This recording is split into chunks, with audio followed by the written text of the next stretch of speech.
Hi, we're the Buxton Team.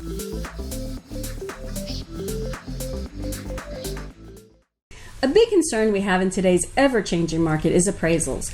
So today we're going to talk about appraisal concerns that you might have. We're in a super hot market right now. Demand is high, supply is low, prices are rising, and occasionally we run into instances where a house will sell for more than the appraiser valued it. We want to explain what happens in that situation and what you can do as a buyer and as a seller. Well, believe it or not, we're seeing some instances where buyers are buying homes regardless of the appraised value. Some are agreeing to pay a certain amount above the appraised value. Well, an appraiser will come up with a valuation based on other sales in the area, and that's what actually poses part of the problem. The appraisal is based on prices of similar homes that have sold in the past. In a rising market, prices are going up. So when you're looking backwards, the prices are a bit lower than what's selling today. So what do you do if your appraisal didn't reach the value that was needed? Well, in today's market, 4 things can happen if the house appraises low.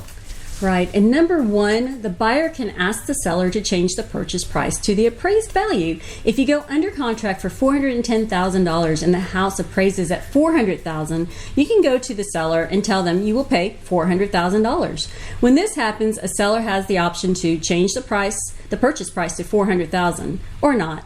Well, number 2, the buyer agrees to pay the additional money as cash at closing. The bank will finance the home based on the appraised value of $400,000. That can make a big difference if the buyer is putting 5% down on a $400,000 house. That's $20,000 for the down payment alone.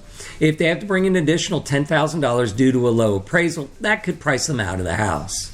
True. And number 3, if the purchase price won't work for the buyer anymore and the appraised value is too low for the seller, both parties can negotiate the purchase price and work toward a price that is good for all. Yeah, number 4, the buyer and seller do have the option to cancel the contract. Usually this is not best because oftentimes there's a buyer's going to have no place to live, and the seller, well, they may be trying to sell another home that's based on the sale of this home.